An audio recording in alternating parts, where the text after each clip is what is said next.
Hungerford, welcome back to Damnation Versus. He's had me back again. I know. I feel like it's because we didn't do the first one any justice. Well, here's the thing. We've spoken before. We've had phone calls and that, but we didn't know each other. We weren't friends. We certainly weren't social media pals. So it was the first episode. I was a wee bit apprehensive. You probably didn't know what was coming. But no. Into this now. It was an excellent episode, but then afterwards, I did get to know you. You are mental on social media. You've got fucking your Instagram's bonkers, your Twitter, we're in Facebook chums. So it's like, well, I get shortchanged there. This woman has a lot more to offer. Exactly, and I think we sort of skirted, if I'm honest. And a lot of people said to me they loved it, but they were like, "Oh, you didn't get into this, you didn't get into that, you didn't tell any stories." And I'm like, "Oh well." Round 2 had to happen. Well, exactly. And see, to be honest, this is the end of season 2, and up to about a week ago, this was pretty much the end of Damnation Versus. I was stopping after this one because you got to end on a high, Gav. You see, you got to end on a high. So I'm like, we'll see. But what I think will happen, I really enjoyed the Andy Farrow episode. I think I'm really going to enjoy this. It's probably going to do great downloads again, and then I'm going to be persuaded to maybe try and do episode 21, so we'll see how it goes. But as it stands right now, this is the end of season 2. You're like one of those bands that says this is our last ever gig. Yeah. You are literally, and then they come back the next year with the reunion tour. I know it's terrible too, because I love doing them and the feedback's been great. The downloads for a metal podcast. I don't think you should stop. I'm loving them. The thing is, the problem is I need the guests. You guys like yourself and Andy Farrow and Hayden and some of the bands I've had on that are less popular than the promoters and the tour managers, strangely enough. Yeah. There's some folk I'm reaching out to and getting no response. And you're like, unless we're going to do Vicky versus Gavin week in, week out, there needs to be a point where I'm just like, there's... Yeah. I think we should push more people your way, because I'm loving it and I'm loving the honesty, and I think it's giving people a good insight into all sorts of the background of the industry. Yeah, absolutely. And it's like, the Andy Farrow one was the first one where I was like, holy shit, now I feel like the guy who's never been part of the industry. I was like, this guy, he knows a lot. He knows, and I know it's not my job to know about publishing and sync deals and X, Y, and Z, but I could see it was my first real taste of, this is what a fan listening to this. Yeah. When we talk about fees or riders, that's just our language, and we've done that for 15, 20 years. So that becomes like, whereas when he was using language, I was like, I have no clue what this guy's talking about. What are you talking about? But don't you find that inspiring? Because you listen to it and then you're like, it's a whole nother world. Yeah. And it's listening to him talk about things like you say that we've got no clue of, because we don't deal with it day to day. Why would we? No. And it fascinates me. And I suppose it's the same as people when they're listening to you or listening to me because they don't do what we do. Yeah. They find that a level of fascinating. Yeah. Well, listen, you're a much bigger player in this industry than I am. So you get you get clip some ears. Say, listen, guys, the road burns, the downloads. Listen, Damnation Versus needs a season 3 and it needs guests. When this is off air, we're going to talk about who you want, and I'm going to nag them. Okay, well, you've got a rich history. In fact, what we could do is we could get a few of the listeners to say who they really want you to interview. Because thing is, I'm not an interviewer, right? I'm no good at it. You are brilliant at this. And I would love to throw a few people your way that I know would be great. Throw them all, because I tell you what, there's been, you know what disappointed me? I've kind of got people are joking about because I mentioned this now, but I always assume that somebody's listening for the first time. I've been a journalist for 20 years, so I know what a story is. And we done the first. I think that the metal journalism is terrible. Like music journalism, I think that I've got friends that are writers for Crying Metal Hammer. They are amazing feature writers, far better writers than I'll ever be. But music journalism, actually getting a line for a story, they're awful. And when I came off that first interview with you, and you'd said you'd received death threats for some of the bands booked, I was like, this is gold in terms of journalism. This is, of course it is, yeah. So I contacted a few in the magazine and said, listen, I've got Vicky Hungerford. I checked Google, made sure that you hadn't said that quote, it hadn't been reported elsewhere. And I went to the guys and I said, look, here's the content here.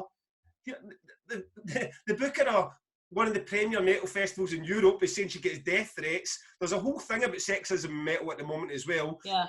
there's a line right there, and it kind of just get ignored. And then the next all you're seeing is, here's Linkin Park's top 5 songs ranked. Here's fucking Rob Zombie, Why Did I Go Vegan? I'm like, why are we getting fed? I know.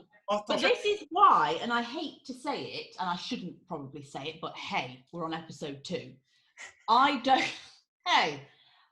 don't have a huge regard for the media at all, and I never ever have, because I'm like, you cover basically what you want to cover, which I understand there has to be a level of they're covering the latest album of whatever band.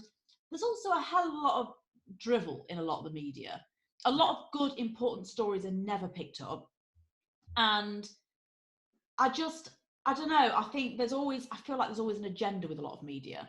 It just seems so, I mean, music media here, but don't let's, like you... Well, don't start me on tabloid media, no, let's not go there. Yeah, yourself and Alan, because you guys comment a lot on a site called Derbyshire Live. Yes, we do, yeah. That's my company. So I work for Reach PLC, which is the live nation of journalism. Well, I'm just going to tell you this. I used to work years ago for Northcliffe newspapers, who owned Derby Live. So I was the advertising exec for the Derby Live.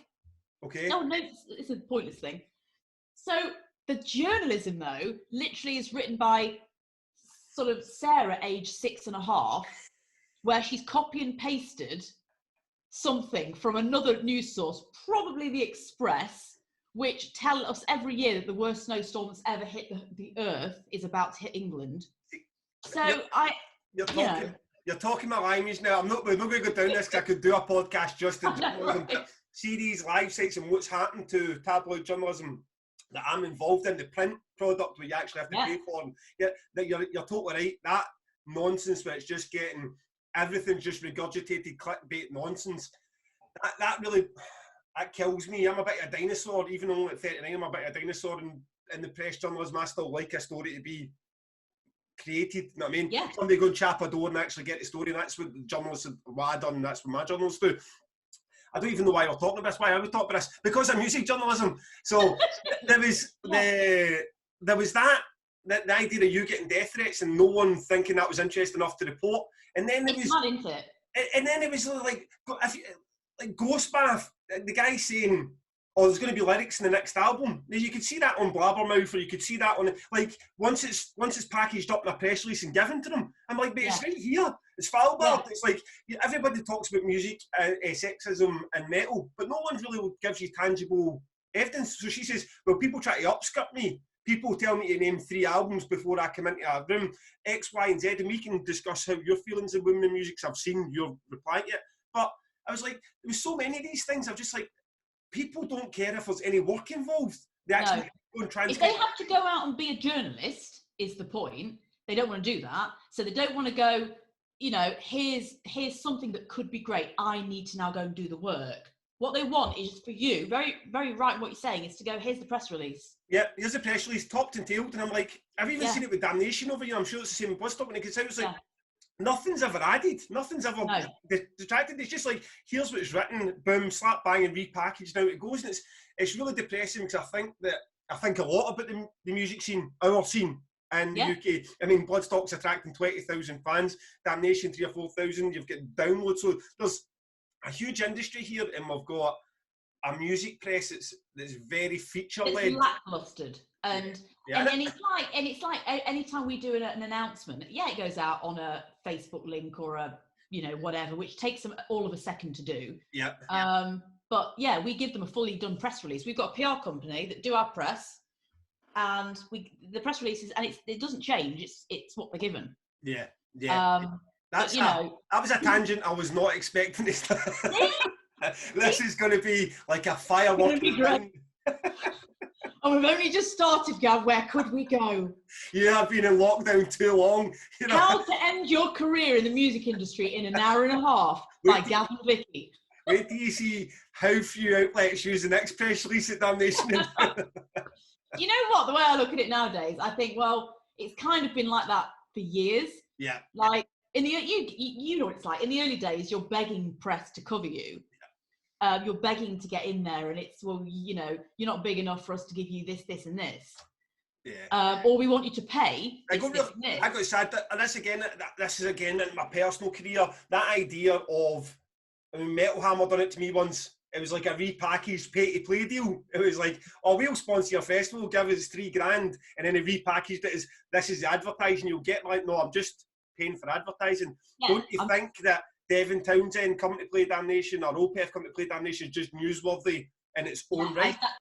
Exactly. But then I miss like Terrorizer, because it was real heart and bones, independent magazine that did give a shit about everything, and it's so sad that it's not there, because Miranda put the heart into everything, and like you, so massively support the independent side of things, because it's hard. So I sort of look at things now where I'm like, I sort of look at it that, like you're paying to advertise, and we might give you some editorial, or that band's flavour of the month, so we might give them a piece, but I'm not begging the press to cover the festival. You don't want to cover it, don't cover it. And that's a wee bit like this the podcast as well. This is it's still, the episodes are still going out to thousands of people. I mean, there's some value in having this chat, because you're getting folk at the other side that it's there. You can see it on Instagram, you can see it on Facebook. Because, I checked out Amun Ra, or maybe she will because it was mentioned on the podcast. Or I've had people that have bought tickets for Damnation only through the podcast. They never realised that Damnation existed, which is bonkers when you think about it. Brilliant. But then I was going to folk and saying, like, small, like Church Records, for example. It's a small record label. I said, look, you guys fancy coming on having a chat, and we'll talk about Church Records, and no even a reply. And then you've got Nuclear Blast, put it out to 700,000 people, and you're like, which was amazing. I'm not begging. I'm not like, there's no money in this. It's just my time. Right. To me, I'm like, well, it's just a good thing. We're all in lockdown. We're all screaming for content. We all want to listen to stuff that's not to do with the vaccine or COVID or whatever else. And to me, it's like, why wouldn't you? Why wouldn't you get involved? But then I have this theory that I'm not begging people. I'm not, and that's the same with the media. If you don't want to cover us, don't cover us. Yeah. Well, we're wrapping this, but like, sorry to anyone who's listening in for that first 10 minutes. Sorry, Gav can edit this anyway. No, nothing gets edited. Nothing gets edited. But I want to quickly say thank you to you, just on that note, because you have been a supporter of the podcast. We weren't friends beforehand. You have been a massive... We're enemies, though. No, of course we weren't, but it's like, well, everyone who's been on the podcast, like yourself and Tom Begley for Bosk, have been big supporters of it. I mean, and when you guys know the folk that you know, because podcasts are like Netflix TV programmes. It's about word of mouth. It's not about something. It's not about me telling folk, listen to Damnation Festival. Well, you would say that. But if you get Vicky for Bloodstock, you get Tom Begley for Bosk saying, listen, this stuff's quite good. It's brilliant. So, honestly, I don't think you should stop it. I'm just saying. I'm just putting it out there. Well, you're going to get me the next 10 guests, so I'm not going to have to stop it. There you go. And you don't get to choose who they are either. I know, I've got to do a lot of research. So, here we go. Let's get started. Right. The Bloodstock, here and now, February 2021. What's the plans? Where are we? Right. I'm glad we're doing it here, because nobody knows this. So this is kind of an exclusive discussion on this. So we know how the world looks right now. Yep. We have a plan and a date, which isn't imminent. It isn't an imminent date of next week, the festival, if it's all not singing in roses with the government, it cancels. We have got time on our side because we are in the middle of August. Yeah. So we've got a lot more time than other events, which I'm incredibly thankful for. Like everybody, and I'm sure even you're thinking the same, but then you're in a whole different picture because you're November. And indoors, which you don't know what's going to involve with that. This is and the thing is, we will work with the government in any way we can. We're part of the AIF, the Alliance for Independent Festivals, for anyone that doesn't know what that means. So we are championing the government constantly. They are aware that a lot of festivals, and this doesn't take Bloodstock into account, a lot of festivals, independent festivals, have got until no later than the 30th of March to make a decision either way. Because for a lot of festivals, they're in June, July, May, early August. And you know what it's like. You've got to, if you're being forced to call something or postpone something, you've got to have some kind of direction from the government. Now, obviously in England, we are looking at this potential 22nd of February. this roadmap Yeah. as to what that might bring. You know, we're looking at the fact of how many vaccines are being rolled out. We are hopeful, and here's the thing I need to let people know, that if we can put an event on, and I say that because all sorts of tangents could come into this. The government could turn around and say, you can't have an event past 10,000 people, but you can have up to 10,000. Yeah. Which means we've still got an event to put on, but it would be in a different, potentially different form. Yeah. Because we're not at 20,000. Yeah. So you're sitting at the minute, you get February 2020, February 22nd is the next sort of hurdle, the next sort of point of, right, where do we go for there? But you're optimistic that something can happen? Yes. Oh yeah, I mean, the way we're looking at it at the moment, we've got time. You know, we've got a good amount of time before we need to make harsh decisions because of when we are in the calendar. Yeah. I'm liaising with all the bands constantly with regards to things like travel corridors and flying in, because obviously it's all right the UK being all right. Yeah. But I'm flying bands in from Canada and America and all over the world. I need the travel corridors to be all right. Yeah.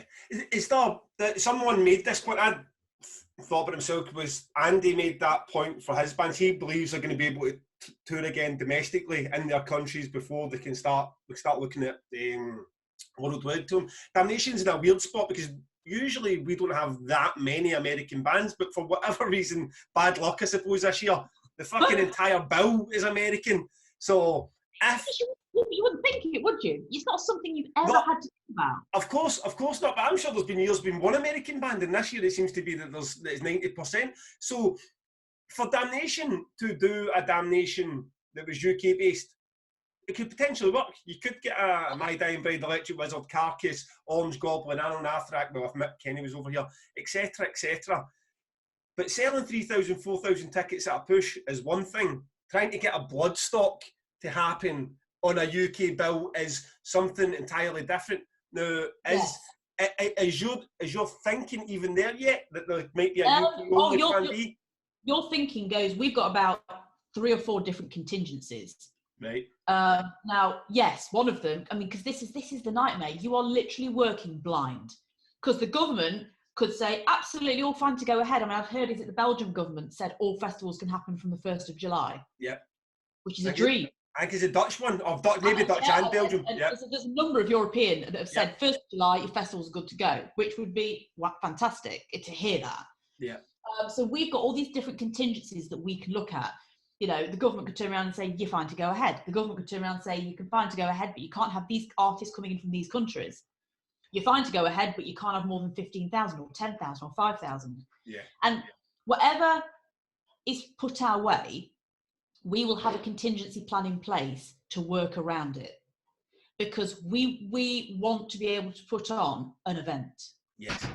Purely for the fact, I mean, and I'm saying this out loud and there's nothing set in stone. Let's say the Bloodstock format that we've got can't happen in the way it is with the bands we've got this year because of travel corridors, or the government say no, but they can let us put 7,000 people in a field. We will put 7,000 people in a field. Yeah. And I think people are so, I mean, I know I am, so desperate to go to an event that I actually think even if the bill changed and all sorts of things happened, and yes, we'd have to look at logistics and people that have bought tickets and how it would work, and this is all early stages, but I think you would get 7,000 people in a field for a British lineup, I really do. Yeah. I'm not saying that out loud, so don't let anyone, it's not set in stone that we don't know. We don't know. We don't. As you say, you're walking completely blind, but it brings you some interesting, because then you think, say they go, no, Bloodstock's fine to go to 20,000 if it wants, but you can't get the American bands and the European bands because of the travel. And then, then I'm thinking about, well, because Bring Me Horizon, but for my Valentine, while she sleeps, I mean, are they going to be there? Now, you see, it's funny you should say that, and I will bring Me the Horizon into this, right? Because I was sitting there racking my brains like, all right, well, what bands are in the UK that are probably doing nothing, that are a great band? Now, Bring Me the Horizon is one of my all-time favourite bands, regardless that it's not necessarily a Bloodstock band. I adore Bring Me. Yeah. And if Bring Me did their early stuff, they're heavy as hell. First couple of albums, the real sort of Cradle of Filth type stuff. I mean, I think they'd kill it. But this again is me thinking out loud. These are just, you know, this will be people now tweeting, Vicky's about to book Bring Me the Horizon to replace Mercyful Fate. This will be the next tweet. Vicky said to Gav that she's going to replace Mercyful Fate with Bring Me, and I didn't say that. I tell you who won't report it, the music press. So No, I mean, literally, anything could happen in this conversation and nothing will get reported. No, nothing.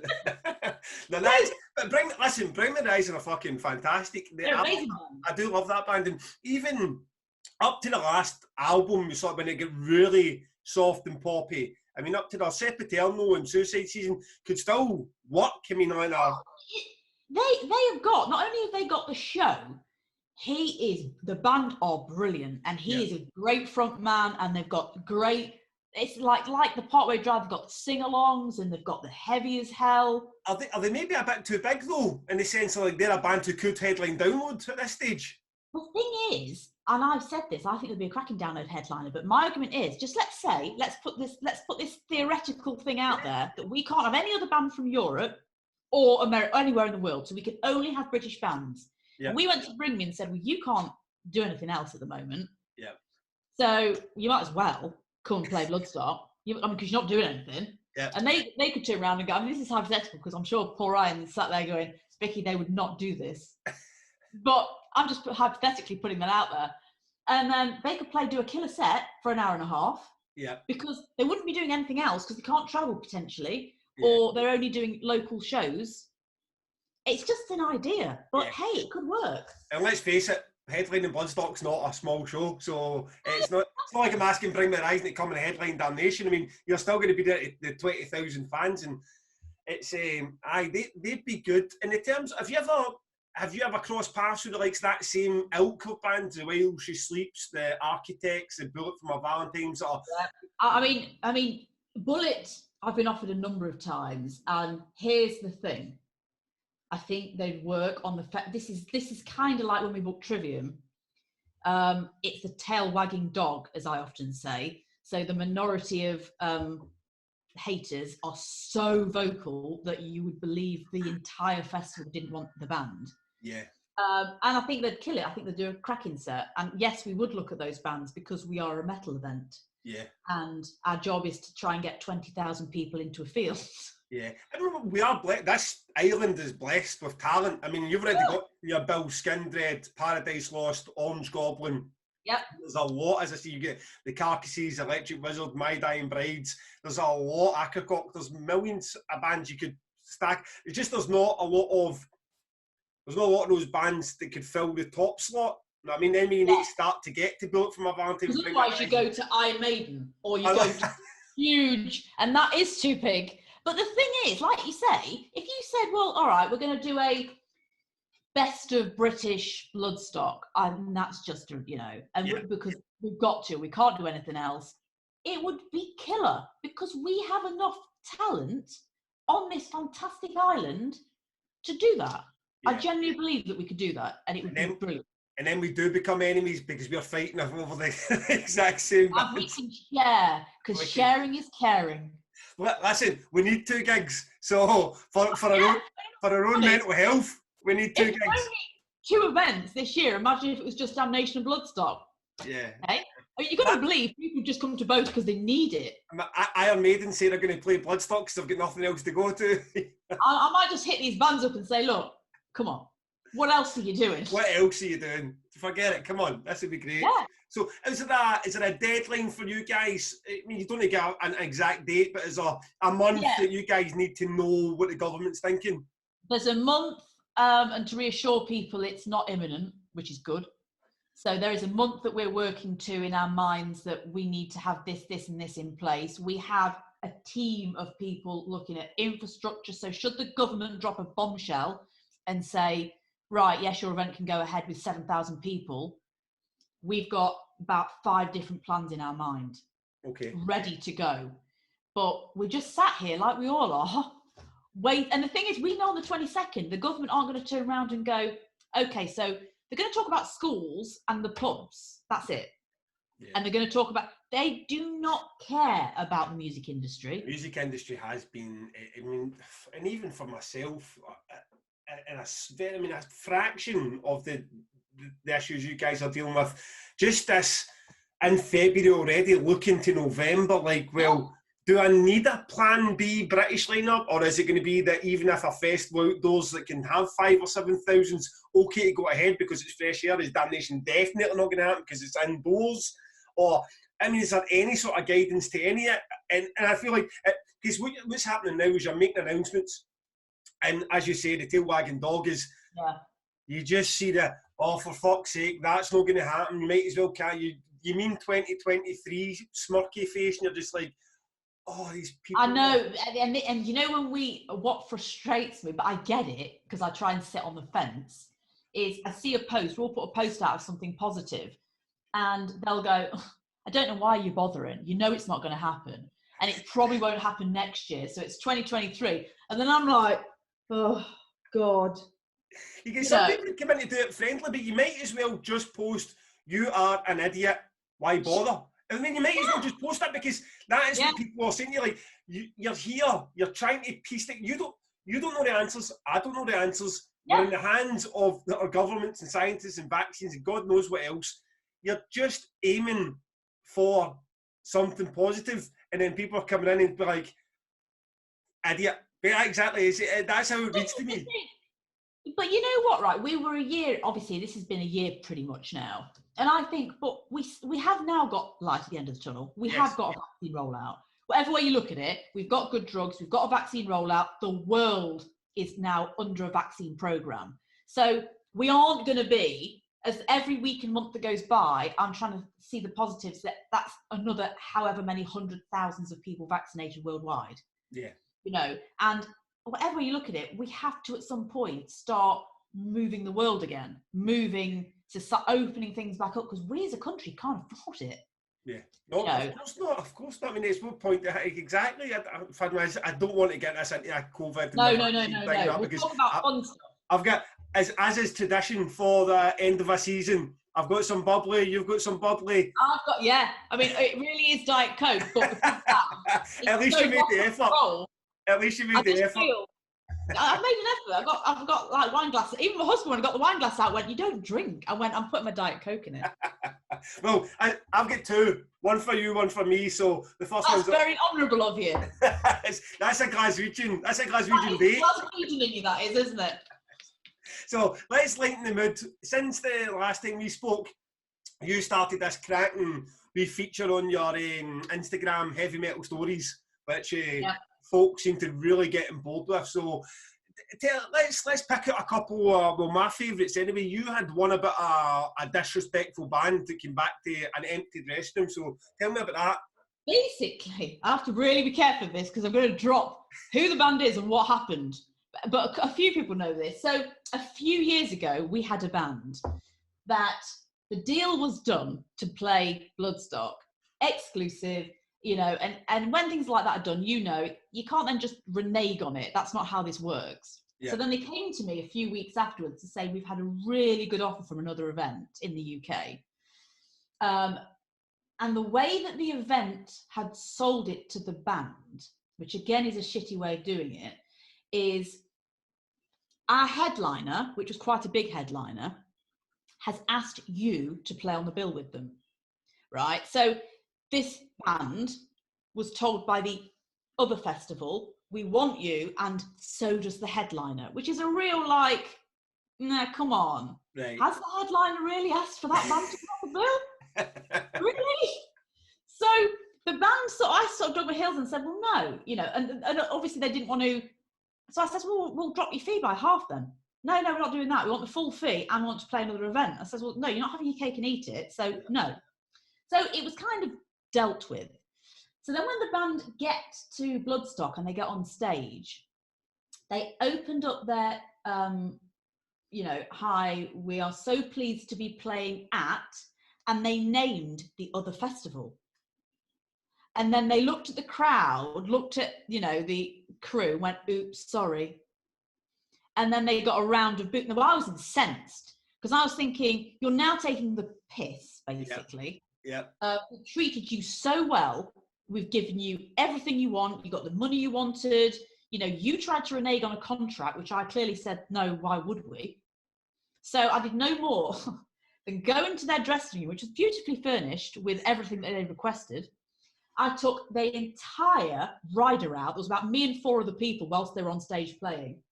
Took the entire rider out, all the creature comforts. I took the light bulb out, and I left them half a bottle of used Evian on the coffee table. So when they came back, and I gave the rider to the band next door, and I said, you guys, knock yourself out, make a huge party, have a great noise, because that's not how we treat people here. And they came back quite sheepishly, walked into this dark dressing room with no light bulb and half a bottle of Evian. But there's no need to be like that, Gav, is there? Which, I know you're doing the respectful thing and not naming them. I know the band, and they've done the same to me, basically. They've done the same to me. Oh, there we go then. I never went out and took that. They never went on stage and mentioned it in our festival, but we agreed an exclusive fee, and then other shows appeared, and it was, don't get me wrong, I managed to haggle a wee bit off the fee, but it's weird that you mentioned that band, and that also happened to me, that some bands just, once you've done a deal's done. I mean, we can always negotiate. We can always come back, and we can always see. Well, the thing, there's always room for it. But then it's like, if I had a band play the festival, and we paid bands, which most people do, 50% 4 weeks before, the balance on the week of the event. So if I just said to a band, you know what, I'm just not going to pay you the balance. Why? I just don't want to. Yeah. It's the same as me doing that, reneging on a contract. Once I've agreed something, not just in writing, but if I say something, my word is a contract. Yeah. And I'm really moral and boring on that. So the fact that then they had the audacity to name the other event on stage as a dig at us. Yeah. And I did profoundly say that the band would not be welcome back. Oh. And is that still apply? Oh yeah, but if we have to have we have to change things around. But it has since, and it is a band that clearly we do get some requests for, but we won't be treated like that. It's not how this works. No, of course not. And there was a time, another one that kind of caught me a wee bit was Rammstein. You ended up in a groupie pen. Oh my God. I tell you what, things happen to me are just, so obviously we're good friends with Phil Campbell. Yeah. So we'd gone to download, and Phil's like, oh, we'll get you to meet Till, because I'm a massive fan. I was like, I'd love to meet Till and all the rest of it. And it was me, Adam, Rachel, my other half, Alan. Lovely guy, took us into their dressing area. He showed us all the dildos, which I thought was brilliant. And then when we came to the side of the stage, their production manager said, right, okay, because obviously you're female, you need to go with these ladies. And I was like, well, can I not just go with my husband? And no, you're a woman, so we need you to go here. And I looked at these women, no disrespect to them, there just wasn't me. And they were, no clothes on, huge breasts, porn star looks. And I was like, but I don't want to go with them. I don't even know who they are. And it was like, it's just the way we work. We have all the women on one side. And literally, I thought, I'm well out of my depth now. I don't want to do this. And when you my husband was laughing his head off as he went with the boys to the other side of the stage. Yeah. The women had to be on the visible side so that the crowd could see women, because I don't think men look as eye candy-ish, I suppose. Okay. So halfway through the first song, I just looked at the production manager, because you have to be very careful on set, because the pyro that they use is mental. And this guy, I said, I'm going off. I said, I'm going to watch Front of House. And this guy was like, you're on stage. Because obviously, I said, well, I know, and I'm really appreciative that I'm here, but you do not get to see a show like this on stage. You need to be front of house to see. You can't even hear anything. Because when the pyro goes off, it's deafening on stage. Yeah.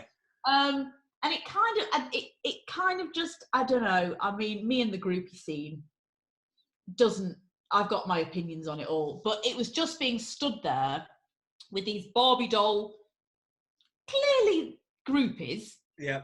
And and you're just like, yeah, I know. No. You get out of there. And Alan sat on the boys' side just enjoying his... Oh, yeah. Alan's being one of the lads, and like he was giggling away thinking it was hilarious. And I was like, well, no. you know. But obviously, that's how it presumably works for some bands. And you don't know if it's the band saying that or if it's the crew saying that. Yeah. Yeah. Have you seen evidence of that at Bloodstock? Obviously, you deal with some rock superstars or maybe guys that have maybe got a bit of that 80s, 90s sort of sexism still there that you probably wouldn't expect for a band that have been kicking a bit fast. Have you seen some of that? We had a band. I hate bands sometimes. We had a band that on their rider requested blowjobs. And that's going to get me. I'll get cancelled. But you know, but the thing is, here's me going, all right, well, I can't necessarily facilitate this. And then, I mean, and I even had to go. I mean, this is awful me saying this here, but there are women that are quite willing to do that. And even the particular women that I was saying, look, you know, there's a particular guy, are you interested in hanging out and whatever else? And even these women were like, well, who is it? And I'd say, they're like, no, right.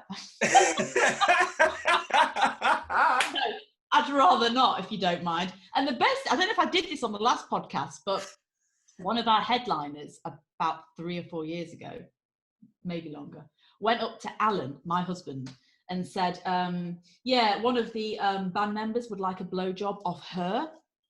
And it was me.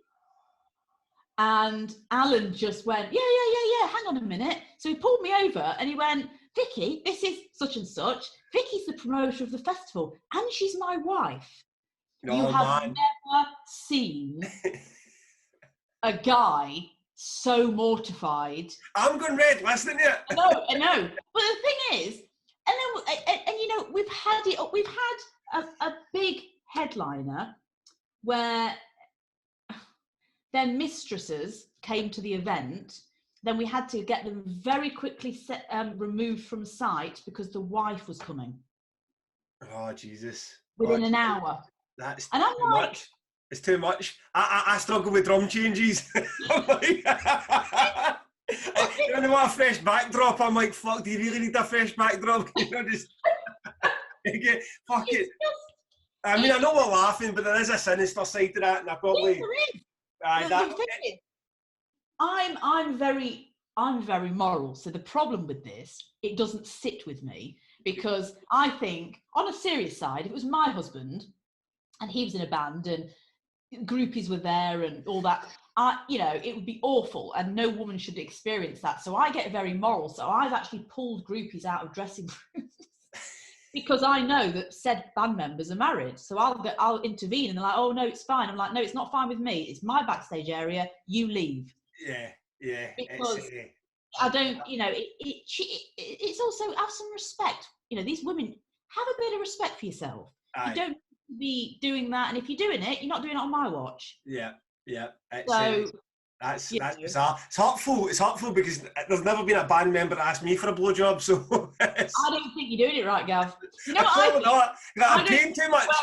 I think it's the lipstick. I'll say it's a lipstick. I need help doing some lipstick. You know, I might go down better. Like in the right way, and honestly, you'll be good to go. Good to go. I'll once we get shows back up and running, I'll up my act and see what's on the go. I'll help you, Gav. We'll get you to be offered a blowjob by the end of this year. You'll be on your knees by the end of this year, son. So, oh Jesus, Vicky, my fucking cheeks are. This is the first time I've seen you blush. Oh man, I no wonder. What am I supposed to do with that story? What am I supposed to do? Like, do you know what? You look at it for what it is, right? I do get it. I get asked this to organise, so it's even more. And I just, you know what? When someone asks you that, I look at them with more of a "you poor fucker." Aye. Oh, of course. Yeah. It's pretty. I can't even put it in context. I mean, my beautiful wife works at the merch stall at Damnation, and she gets some attention. But thankfully, the fans aren't as disrespectful as some band members can be. That are probably just used to getting their own way. During the world for the last 20 years. So talking about bands, not blowjobs. You mentioned some bands as well, and some of the Instagram videos you've been doing here, they're ever like Calm, Clutch, Stone Sour. Let's talk about some of them. is there a chance to see Colm headline Bloodstock tonight? Absolutely, 100% we'd have Korn. I've made no secret about it. I think Korn would be a cracking headliner. They're a great band. They would be good for the festival. You know, no one can say that they wouldn't sit on the bill, because they would. Yeah. I've spoken about Clutch, because Clutch, I think, have viewed Bloodstock in the past as potentially too heavy for them, which we've sort of said to them, you know, because not all bands know about the festivals that they get offered on. Yeah. So I always go back with, well, hang on, we've had this, and this band, you know, it's not too heavy for you. You guys would be great. And it just never has worked. Yeah. Like Body Count would be amazing. It's never worked because of the timing. So, and people ask me about the Stone Sour thing, because we have rock bands, we've had Europe, for Christ's sake. So you can put Stone Sour anywhere on that bill, headlining. And as an alternative, you know, when you're having bands like Mercyful Fate and some dark black metal bands, or, you know, a classic band, and then you're putting, why not? Yeah. Why not?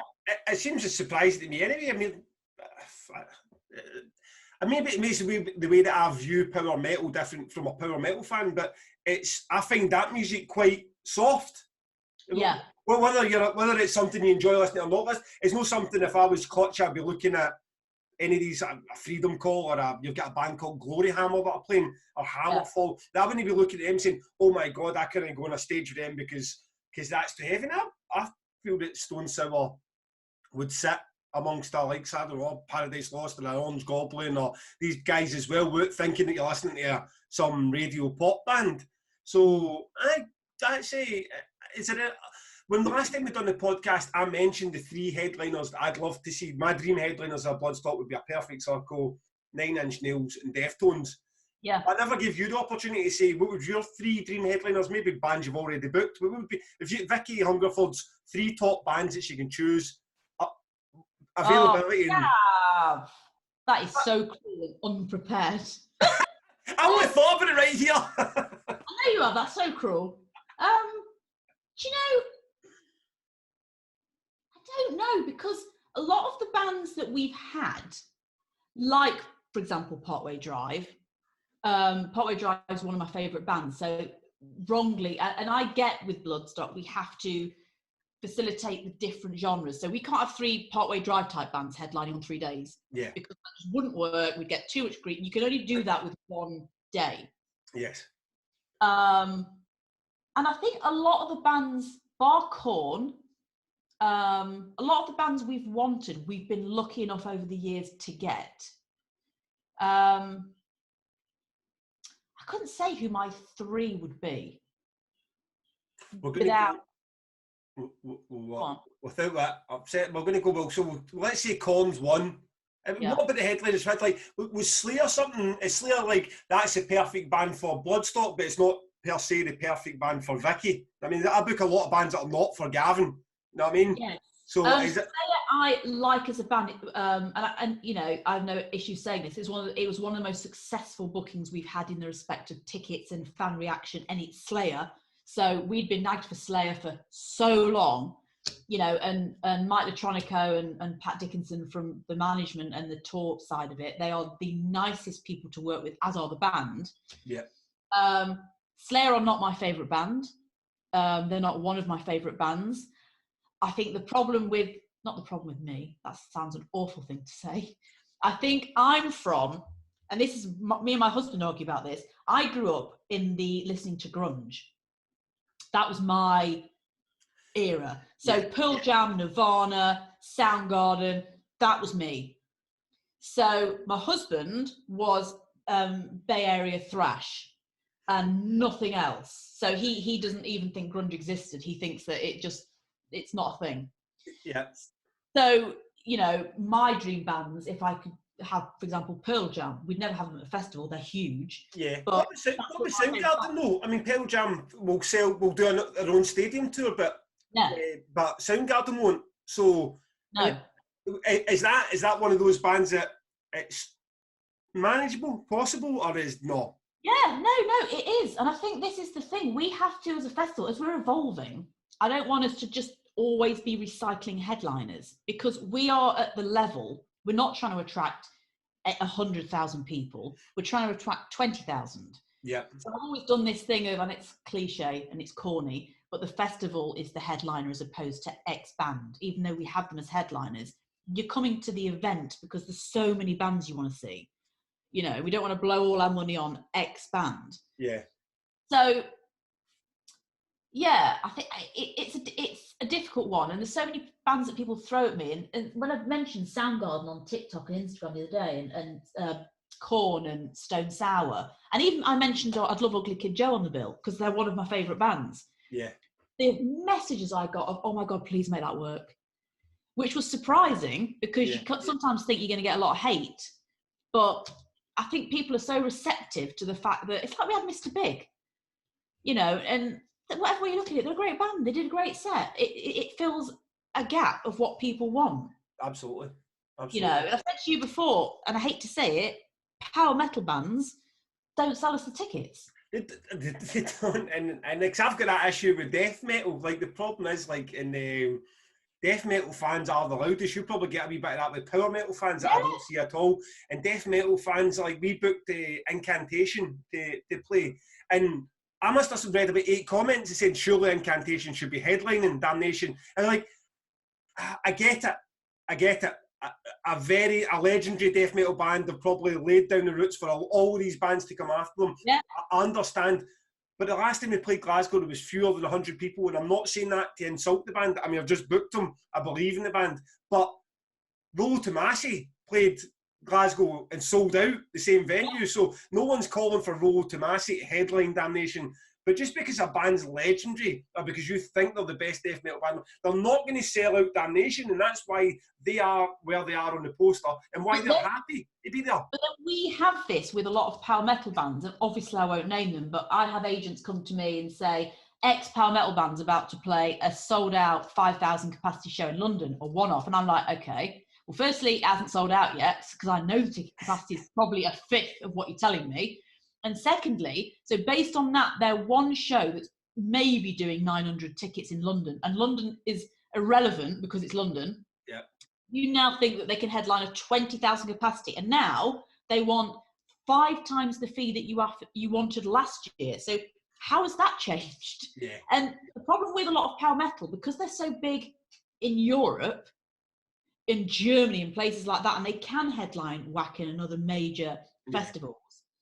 And I hate to say it, it just doesn't sell in the UK. It just doesn't. And it doesn't. You know what, Vicky? You know what's a great leveler in all the nonsense? Anything you and I have got to say that's an opinion, anything that's on Facebook, anything that's on Instagram, Twitter, an agent's point of view, your point of view, what London does, what Glasgow does, ticket sales.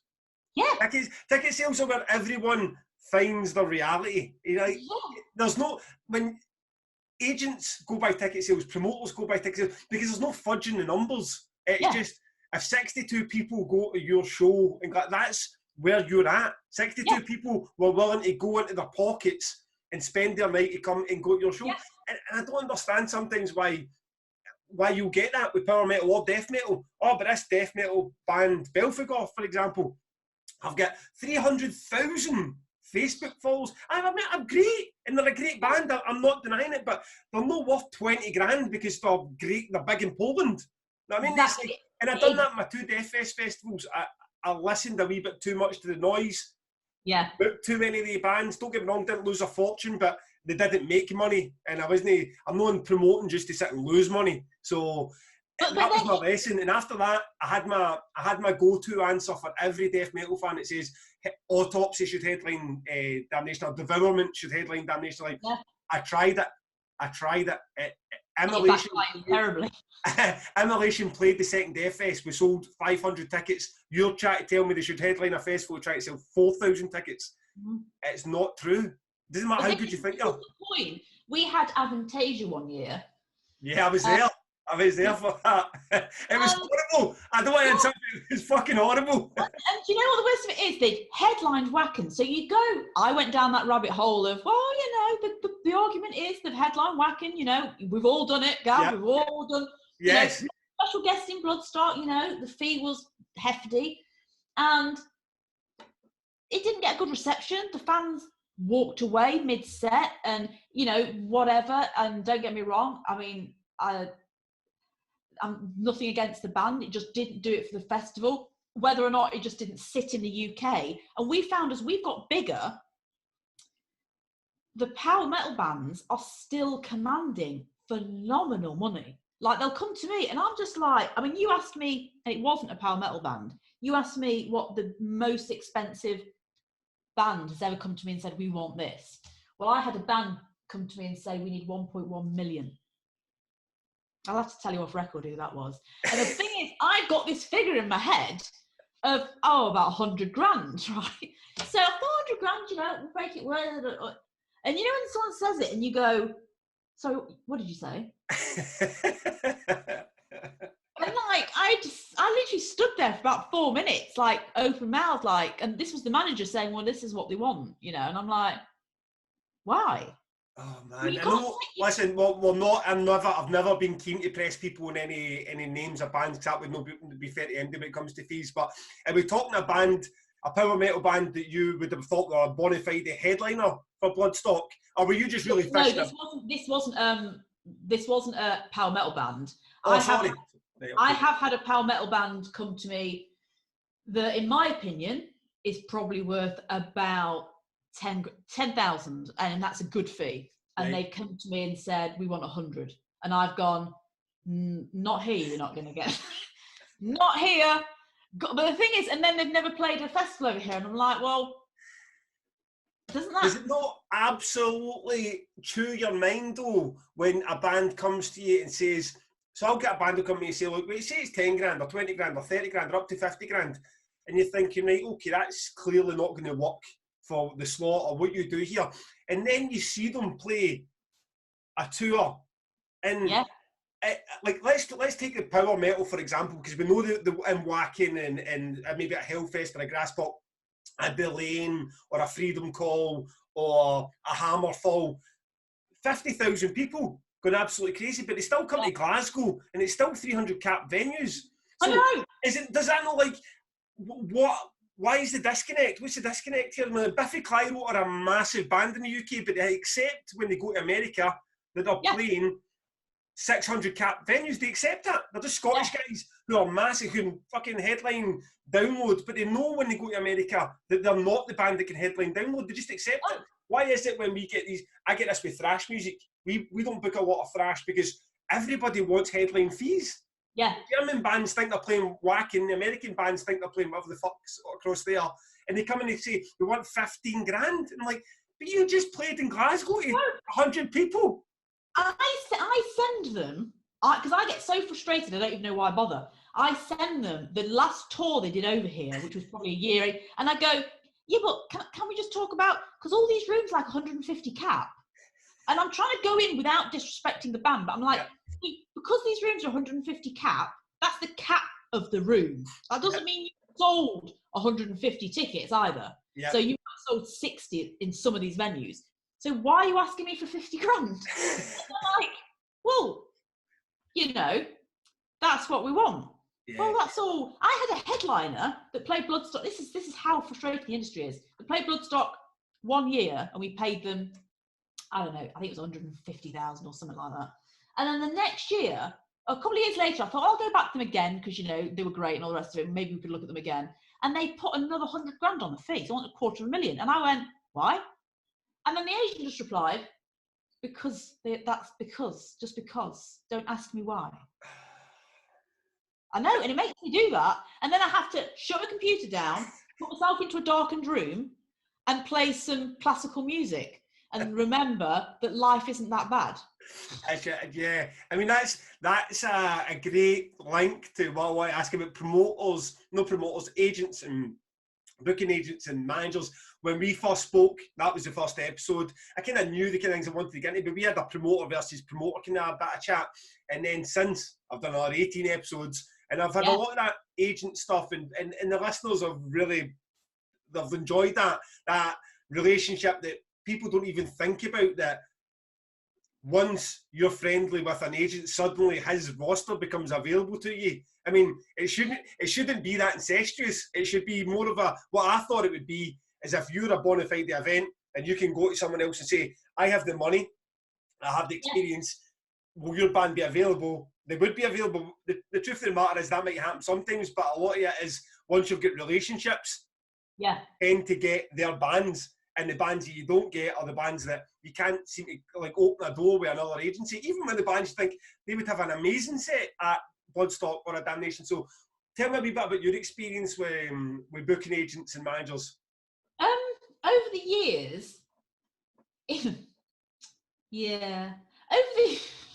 the years, there are certain booking agents, and you might be lucky in the respect that you've not had to deal with certain agents, and I'll say that because there are certain older school agents that one sent me an email to say that I was belligerent, and he refused to deal with me because basically, if you're telling me that he actually turned around and said, well, okay, this is what we want. The fee was ridiculous, but I demand, and that's what he put in the email, I demand that under this band, I tell you I want another band off my roster and you will book them. So he sent it in that way, and that gets me, you see. Yeah. So I went, no, hang on a minute. This is my festival, not yours. And we're offering X for this band. And I don't want the other band. It certainly wasn't a band that was worth the money or the slot. Yeah. It would have been an opener at best. Then he wanted them special guest. And I was like, so that's not going to work. So I also won't be told by anybody that isn't part of the festival who's playing my event. Yeah. And they just sent me an email back, you are belligerent. Do not darken my doorstep again. It's a problem. And I remember going, and literally within 3 months, he's going, can I offer you this and this? And you just think I used to in the early days be quite nervous when I very first started booking bands because I didn't know what I was doing, and I was always like, oh, I told you about the agent that sent me an email to say that Bloodstock was like the happy shopper of festivals. And no, you never told me. That must be a different interview. So in the early days, this made me cry. We're going back to like 10 years or more. And I was booking a headliner, and the guy was being really nasty to me. And I was very young and very naive, and I'd not been booking bands with Bloodstock very long. And he basically, I've somewhere got it, I'll send it to you. He sent me this massive email to say how I would never amount to anything, neither would the festival. And he says, and in the European market, Bloodstock is literally seen as the happy shopper of festivals. And it made me cry, right? And it really shook me to the core. I was like, it like totally, like I laugh about it now because it's clearly very funny, but I totally at the time, it like ruined my confidence because I remember thinking, oh my God, he's probably right, you know, I don't know what I'm doing. I'm guessing it. I'm fake it till you make it type attitude, you know, and yeah. And now he hasn't got an agency anymore. And I don't think he even works in the industry. I'll tell you who it is off record later on. I'll tell you who the band was. And we've since had the band 2 or 3 times since then. Right. I mean, I had a similar, don't get me wrong, I didn't cry because it sort of hardened me a wee bit. I suppose with agents, I've always had that me versus them for the very start. But in 2006, maybe, when we were second year, I tried to book the band 80s Matchbox Beeline Disaster. And I remember the agent coming back, I don't know if it was a phone call or an email, and he basically said, oh, that's right, you're the festival that doesn't want to offer any fees. And at that point, like, I'd paid for Entombed and I'd paid for Raging Speed Tom the Sixth, and for me at that point, paying over $1,000 for any band was like, holy shit, this is like rockstar territory. So I was like, and I was like, well, how did I get that reputation? Like in 1 year? In 1 year, it was like, but agents are sneaky wee bastards, aren't they? And also, like, there's Andy Farrell last week slipped up and said, well, you know what, you pay well. And that's the first time anyone has ever said that. Yeah, you won't be doing it now, moving forward. It's a bit like, do we? I thought... right! I thought this whole fucking backwards and forth with agents for all these years was me getting a good deal. And there's only one time there was a band, again, when it comes to fees, and I'm sorry for the listeners that were doing this whole no naming the bands, but it's no fair to do that when it comes to fee. But the guy came back and he goes, I says, can I book your band? And he goes, aye, $4,000. And I said, oh, never, mate. And it was like the fourth stage. I said, 1,000. They came back and said, yep, that'll be great. And I went, oh, I've just been done. that band clearly played for 500. Yeah, because that's what they do. And the thing is, and I hate to, you know, a lot of agents will go, because I do the, well, what do you want? No, you tell me what you're prepared to offer. And then I'll go, oh, 200 quid. Because if you're going to do that, I'm never going to start, you know, that's how we're going to play. And then they go, well, don't be ridiculous. That band's worth 20,000. It's like, well, you start then. Yeah. So if we've got 1,000, they'll offer you 15. Exactly. Because the thing is, whatever way you look at it, they want to get as much as they can, and I want to pay as little as I can. Yeah. So it's always going to butt heads, isn't it? Yeah. That was funny for that interview last week, because Andy's a straight shooter. I mean, he just tells you how it is. But when he said you can see the glint in his eye, like, you pay well. He's like, I've had the bloodbath, OPEF, catatonia fees off you. you pay more than others. He's manager, so I bet the agent of those bands is going, Andy, what did you say that for? Right, Gav, I need to know what you've paid after this. Don't start that. I was quite proud in my fee reputation until Andy completely took the legs away from me. So that was managers then. So you've got the booking agents. How are you when you actually? I don't deal with that many managers, really, to be honest. Management, I've always had this thing of trying to build good relationships if we can with management. And the bigger the bands get, it is important for us to keep the relations with the management, because I might be looking at 5 or 6 or 7 bands from that management company. Yeah. So I'll go out at least once a year to LA just to say hi, have a work holiday where I'm seeing, because a lot of them are based, fortunately there. Yeah. As opposed to being based in Derby, you know, so I've got to go somewhere nice. Yeah. And it is important. Like, I'm good friends with a lot of management people now, and it's sometimes far easier, because, not being disrespectful to agents, but agents do agenting. Yeah. So that if you can get the manager on side and propose a good idea to the manager and say, look, this is what we want to do. A bit like Andy, you know, Andy's a great guy. He knows the best interest for his artists. When I was trying to sort the Wild Hearts out, I was going straight to Andy, because I had this slot come available at Bloodstock, and he got it sorted so quickly. Right. Because you're going direct to management sometimes, and it's not bypassing an agent, but I do think the relationship with management is important. Yeah, it's definitely been for the folk listening. I've been like, oh, that was an eye opener. That was an eye opener. There's been a lot of eye opening stuff for me, and these 19, 20 episodes. There's been the realization that Damnation probably matters a wee bit more than I thought it did. And I was how you would think otherwise, because you're like a massive player in this industry, and I sometimes think that maybe you just underplay it in your mind. Yeah, I mean, I think there's a wee bit. I've got because I don't lack confidence as such, but I've got I hate, you know, the biggest pricks in the world are the ones that tell you how important they are. I mean, like, everybody hates that person that tells you how important I am. Do you know how I am? I think that just with my background, I'm the opposite of that for whatever reason. And sometimes you're doing yourself a disservice when you just don't think you're part. But when you talk to bands and agents and managers, which I've done for the first time really in this podcast, they're like, no, Damnation does have its place. It's not Download, it's not Bloodstock, but it has its place on the calendar. And there was that, and then there was a realisation of the importance of the relationships with managers and what you need. And also, I mean, I've been bad for not going and meeting anybody, like having full festivals and never saying hello to a manager or a band or a booking agent, you know, because I'm a bit like, these guys are all the enemy and they're just going to make my day hell. I agree with that, because it wasn't until about 6 years ago that I started thinking, do you know what, I probably need to make more of an effort. So I've gone years doing what you're doing, like, well, they won't really want to speak to me about anything, and they've got the band on the bill, the band's playing, I don't really need to be doing that.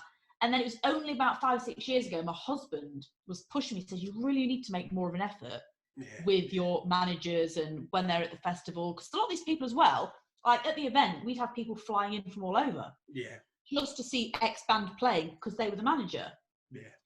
So I've sort of tried to make sure I keep those, even if it's an odd call, an odd email.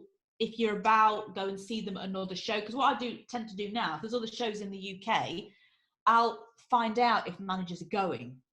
Yeah. And if they are, and it's within, you know, I can get there, I'll go.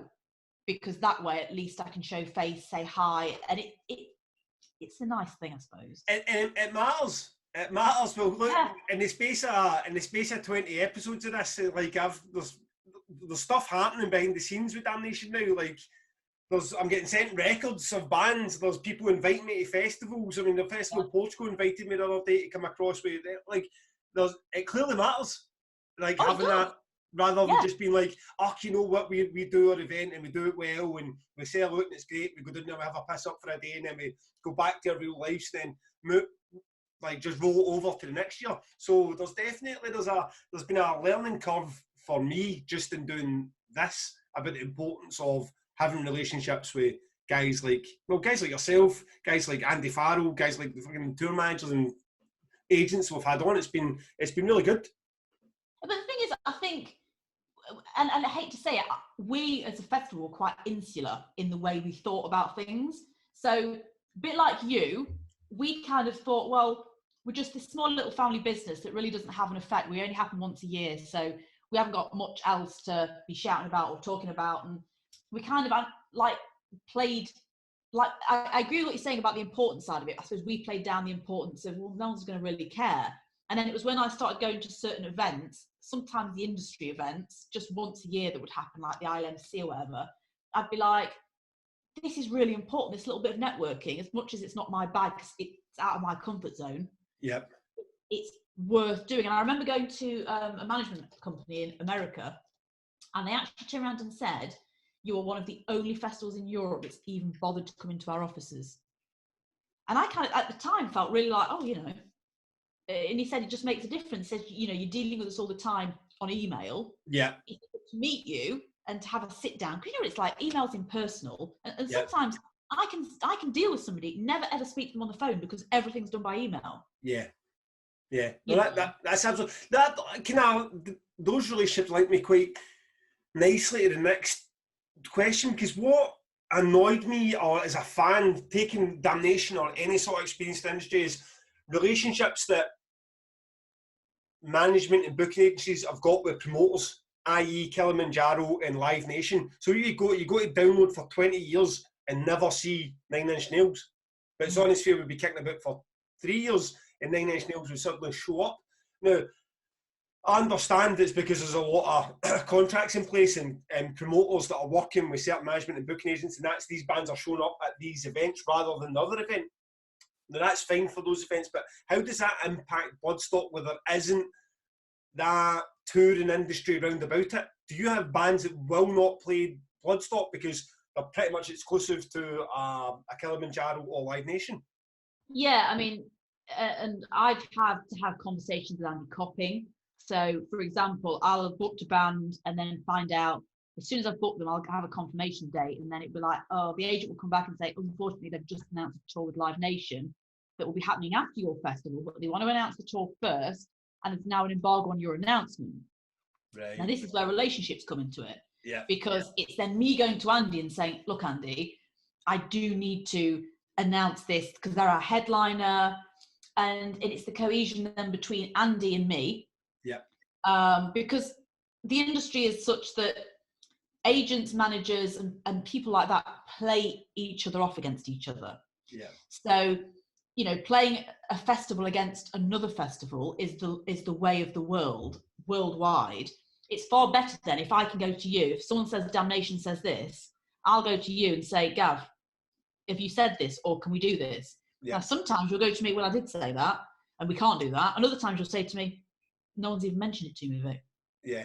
I've had that a lot. So I'll go to bigger events, and it is all about relationships. And the difficulty is, Bloodstock is a small cog in the wheel compared to the mighty AEG and Live Nations of the world. So an agent's never going to take priority of what I'm saying if that band's got a massive tour announcement or a potential download booking. Yeah. And I get that because we're not as big, but at the same time, I have to dig my heels in and say, well, I'm not undervaluing my event. You know, this is what you're being offered. If you're going to, you know, push it aside and say, well, actually, you know, Bloodstocks are sort of like maybe next year or whatever, you've got to have that self-worth of your own event. Some things work, you know, I've had things with Andy where we've had conversations and it's worked out and we've sorted out between us. Then we'll go to the agent and say, we've had a conversation, this is what we're both happy to agree on. Yeah. You know, and that's why the relationship side's important. Yeah, but you haven't had a situation where the band's just been excluded entirely. Like that band is not available to Bloodstock because of the... Yeah, 100%. Because they've got X thing happening, they cannot do embargoes we come up against all the time. And I think the pandemic, in my opinion, could potentially make this worse, because as soon as touring starts again, I think it's going to start with such a vengeance. There'll be so many tours and gigs and events and festivals potentially popping up. It's going to be a bun fight. It is, yeah. It is. I mean, as much as we're laughing now, you and I know that this isn't going to be like, it's like, hang on, where did that festival spring up from? 50 grand for Napalm Death. Yeah, this is the thing. So I'm ready for it. I've got my armour on, ready. Ready. Cash moves, everything around. That cheap strippers on a pole. Come on, we can do this. Come at me, Raging Speed on, I'm ready. Yeah, honestly. So that's how I'm sort of thinking that things are going to happen. And there's going to be all sorts of exclusives and embargoes. Maybe I'm wrong. Maybe I'm just the skeptic in me. Yeah. But I mean, even if there's not a whole new bunch of events that pop up, if the demand's there, everything's going to go up. Because if any of these bands, I know I'm chucking names in, but that could be Svalbard, it could be Ackercock, it could be empty. They say, look, if we can put our own event on here and do 500 tickets suddenly, and if a venue we could do 100 before, then why wouldn't we charge more? This is our one window where we're in the highest premium, because you can't go to Europe or America or anywhere else and say no. And also people are musically starved. Like, this has never happened in our lifetime, that you have not been able to go to an event or a gig or a festival. This is like never before seen territory. So to me, I think bands haven't earned any money. Literally, bands that probably don't earn a lot anyway have been earning nothing. So you can't blame them in one respect for wanting to tour the hell out of it. Everybody's going to get paid kind of what they're worth. That's another great sort of meet in the middle is promoters and agents and the rest of the you kind of get paid what you're worth, and you're right. Sometimes the promoter wins, sometimes the band wins when that huge crowd doesn't show up. But you kind of get generally what you're worth, and that's why. And if you don't, then you and I don't exist. We've already lost our money 15 years ago and we're away back to Quick Fit or whatever we're going to work. I mean, because you're like, that's it. Quick Fit's getting a run deal on this one. Poor Quick Fit. Nothing against Quick Fit. We like Quick Fit. Nothing quicker than a Quick Fit fitter, by the way.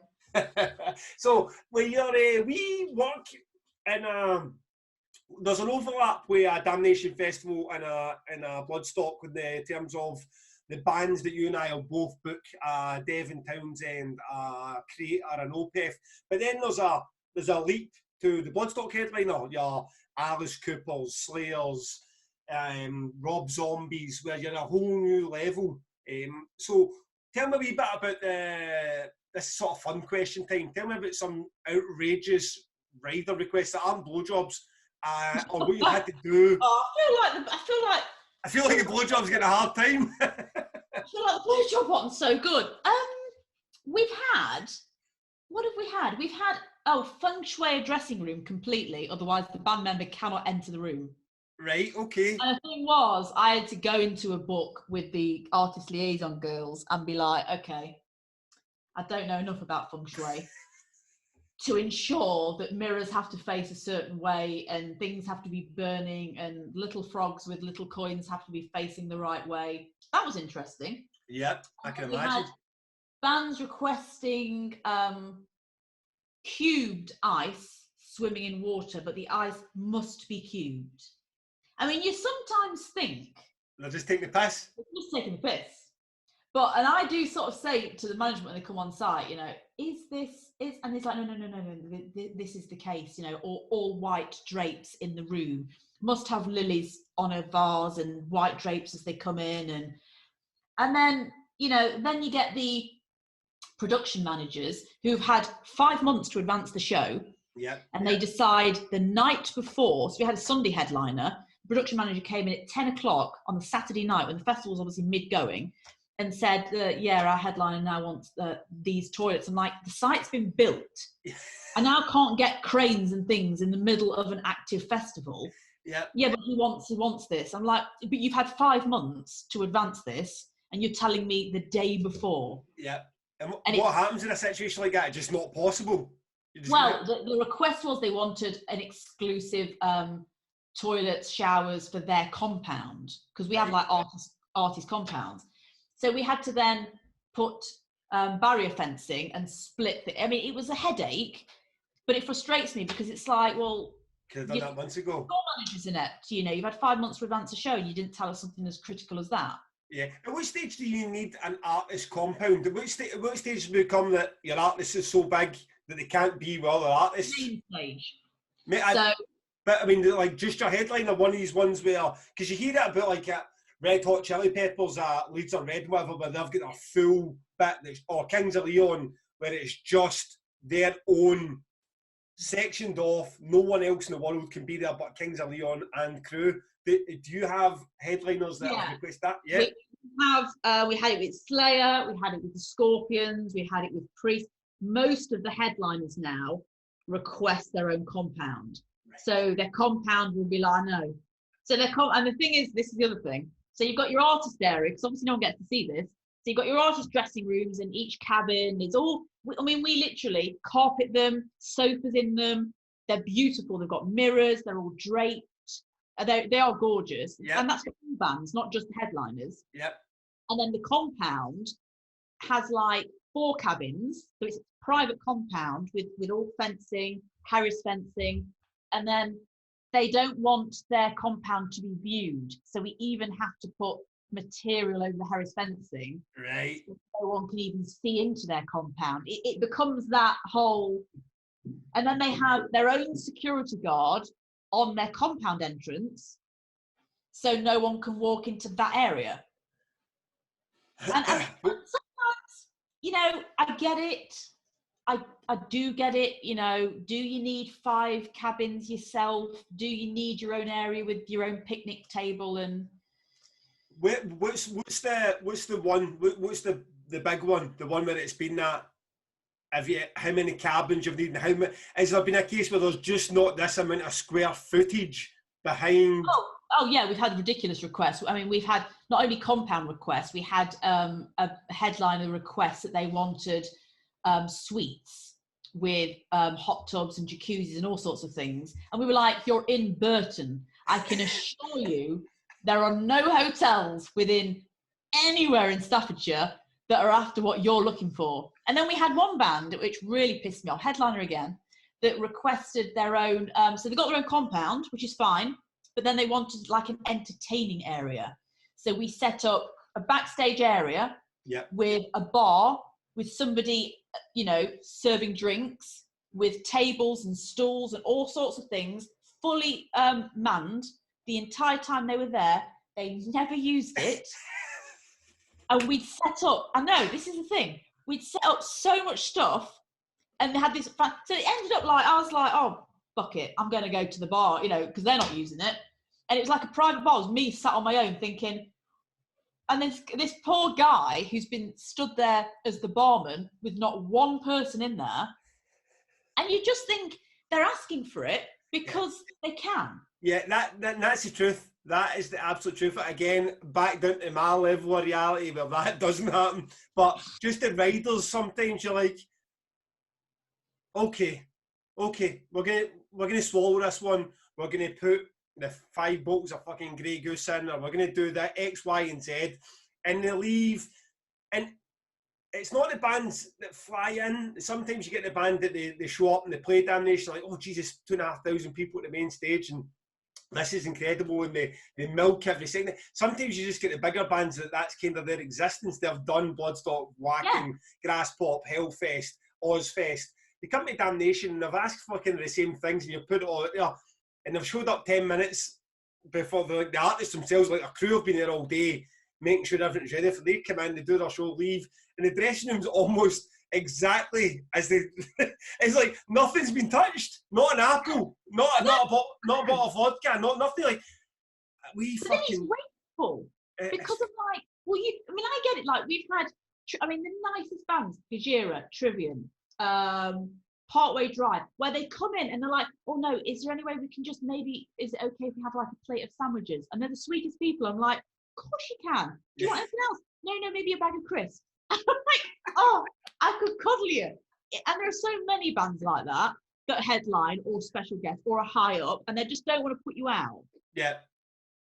And then there's the other, and it's wasteful because we've got every time a band goes out of a dressing room, they are completely cleaned. The dressing rooms are restocked for that band. The headliner compounds as well. The headliners have them all day, so your headliners never get anybody else in those dressing rooms. That compound is there for them all day to use. And it is, and we've got 4, 5, 6 cabins depending on the headliner for one band. Expensive as well. Of course it is. Yeah. Even just try to find enough dressing rooms.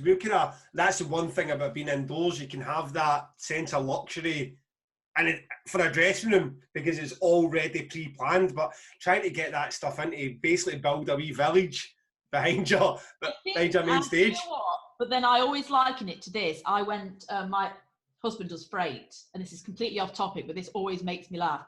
I went to a Drake concert at Birmingham Arena, and I was invited backstage. It's not, obviously, it's not my world. This is the blowjobs again, Vicky. No, this is brilliant.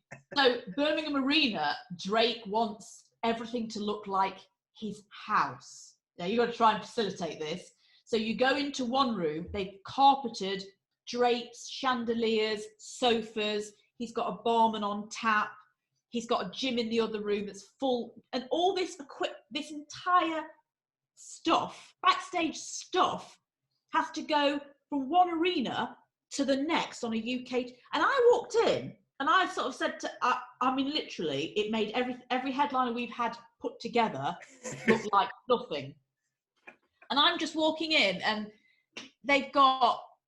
It's like more money than sense, and they might as well have walked out of some white tigers on gold chain, because it was that ridiculous. And it kind of like, even now, every time a headline, I'm like, look, it's not Drake, right? It's not that level. It's not Drake. I'm lucky enough to have a small gym at home, like yourself, and I just get it painted, and see trying to move the stuff into the middle of the room so the painter could paint. And what? Building a gym every day in a venue. And I was just thinking, these poor people have to move. And it's not just that. Like, I walked in one room, and it's an arena, so all the rooms are like very clinical, aren't they, backstage? Because it's an arena. Yeah. I actually thought I was in a penthouse apartment. They'd got drapes and uplighting and chandeliers and beautiful like silk rugs and leather sofas. I've never seen anything like it. And I was like, he's only in it for maybe not even. The one guy said he doesn't even come in this room. Imagine you were the guy in the crew that built the room that he never came. What? Yeah, and it's not, a guy with like a bow tie and a Diamante jacket. He's the barman. I'm like, this is how the other. This is how the other half lives.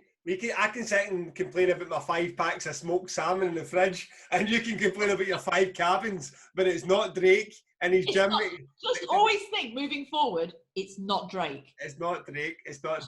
When I was, when I said to the folk in the Damnation sort of fan forum on Facebook that I was having you back on, I said, well, you know what? It's a one-off, so chat with Vicky. Let's do you guys want to ask her some questions too? Which some of them did offer up some questions for you. Oh no. Oh, before I get to that, because I still want to know about ridiculous band things. Biggest guest list. Damnation was 50, which is not possible at Damnation because 50 tickets is like a fucking half a room.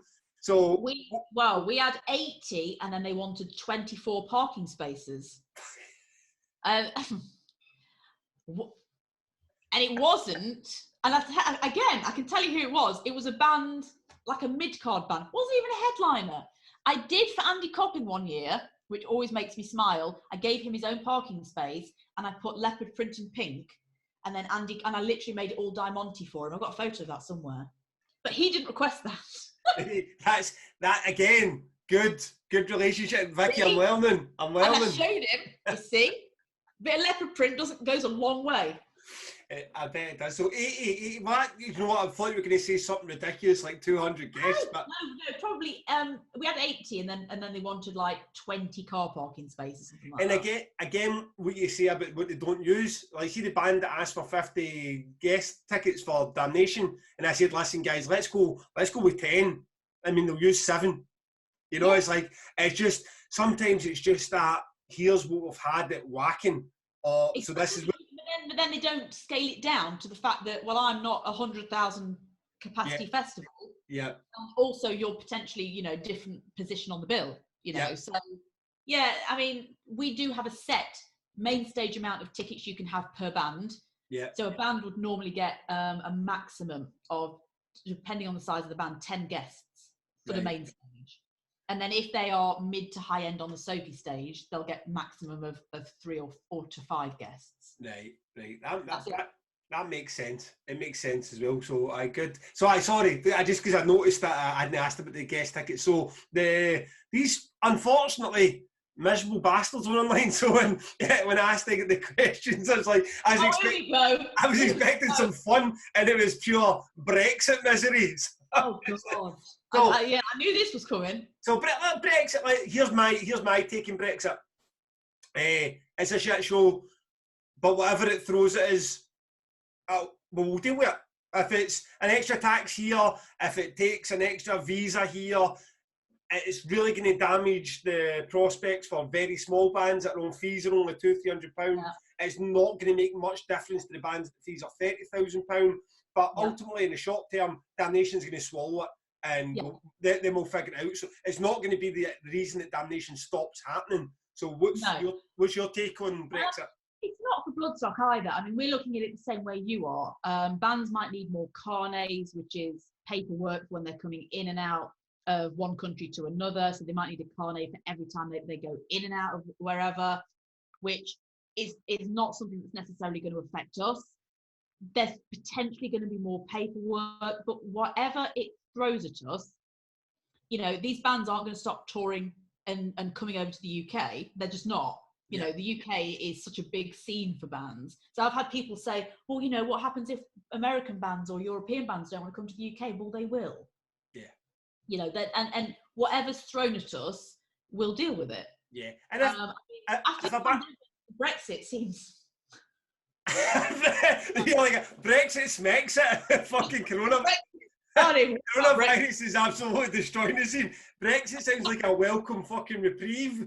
You know the worst it was, right? I hated Brexit before the pandemic. Now I welcome it because Brexit is talking about bands and what paperwork they need. Right now we haven't got events because of the pandemic. So, Of course. I the same sort of view as myself. You know what? It probably will make things a wee bit more difficult. It might make things a wee bit more expensive.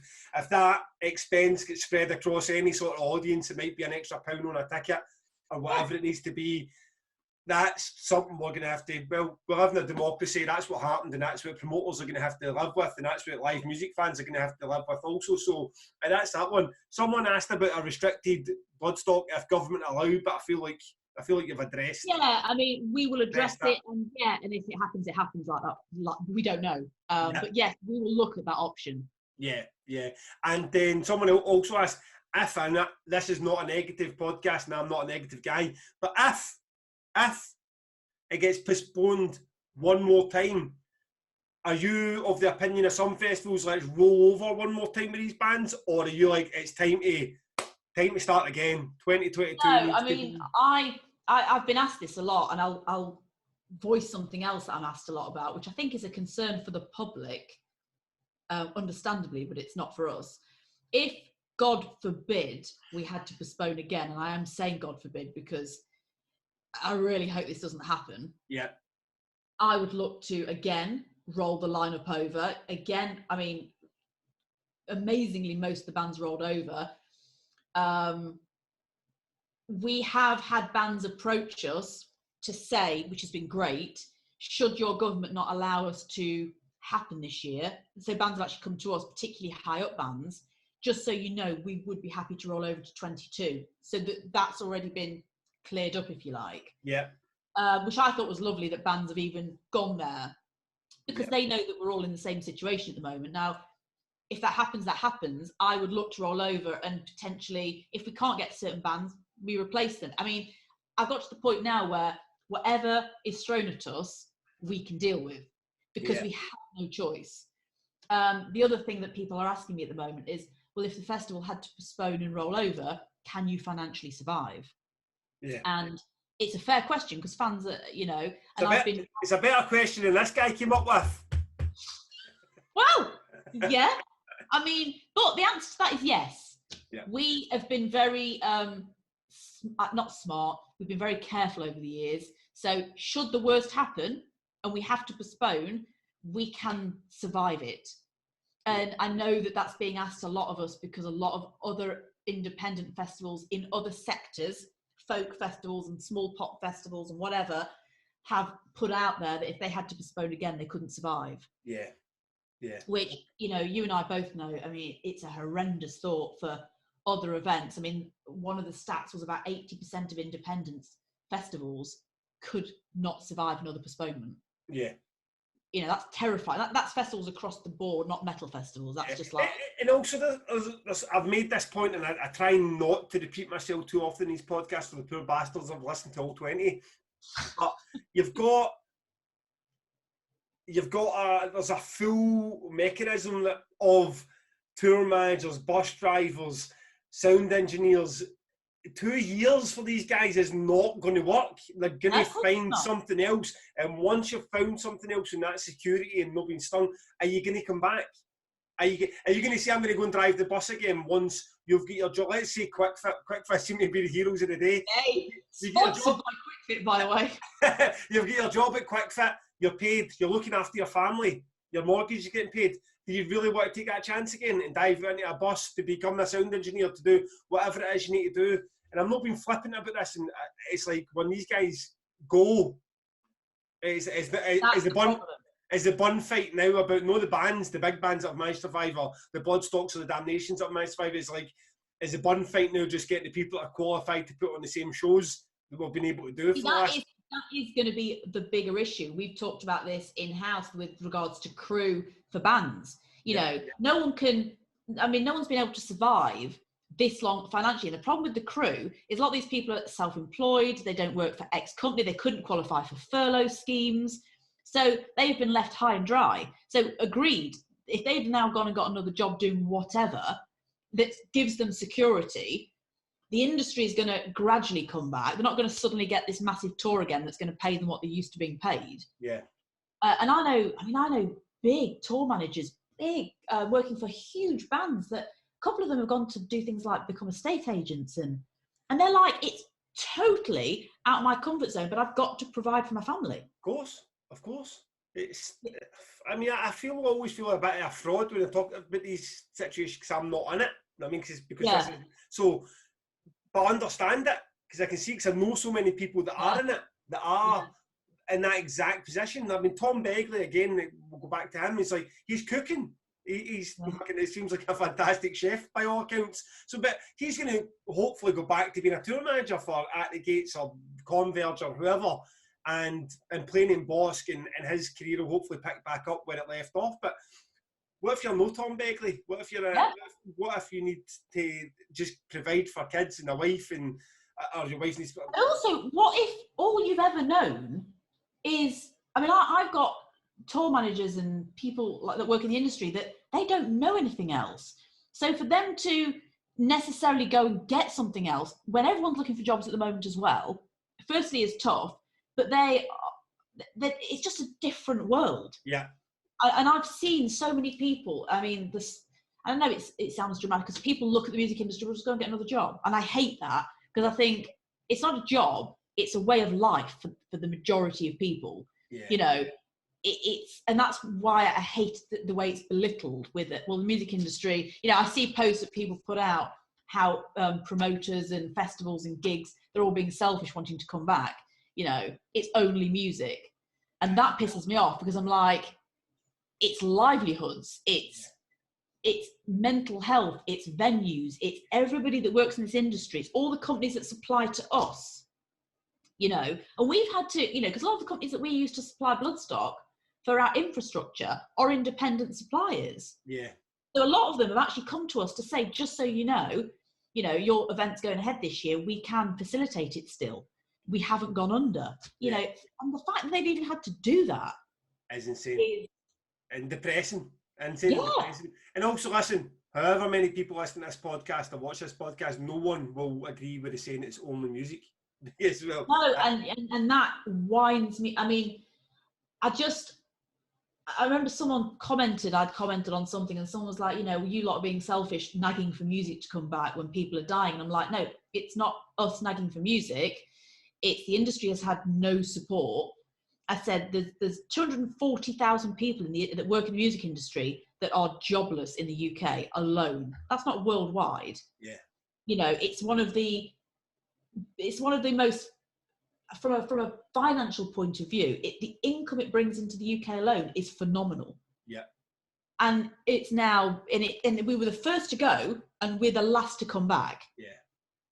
You know, look at some of the funding. I don't like it because I'm not the kind of guy that looks at someone else and says, oh, you got that and we deserve it. When you see our industry, the metal, extreme metal, power metal, fucking the numbers that it brings, and you do that to your art gallery or you do that to your folk festival or whatever. I mean, these folk festivals, they're not Bloodstock. I mean, I was talking to Joe Quayle on the podcast, we'll talk about classical music. Well, where's the classical music's Damnation? Where's the 3,000-4,000 fans that show up in Leeds for the classical? No, they don't. It's a big fancy event in London, and all the money's getting channeled back through these types of events and schemes and programs where everything's very upper class and the money's there. But it's not, the footfall's the footfall. Going back to that agents and where you find that level of how many tickets do you sell? Right? Yeah. Stop all the bullshit. How many tickets do you sell? Do you sell 20,000 tickets? Do you sell 4,000 tickets? Or do you sell 260 to people sitting down in fancy suits? And you can see why people get frustrated and why I'm getting frustrated. And what's otherwise been a very positive podcast. Yeah, but we've been very positive. Yeah, but the thing is, you know that people are going to expect us to talk about some of the horrible stuff. You know, and because you, like me, maybe you not as much at the moment, but people are nagging me constantly. It's Bloodstock happening, it's Bloodstock happening, it's Bloodstock happening, what's happening, it's Bloodstock happening. And Glastonbury going. Yeah, it made it worse. I knew it would.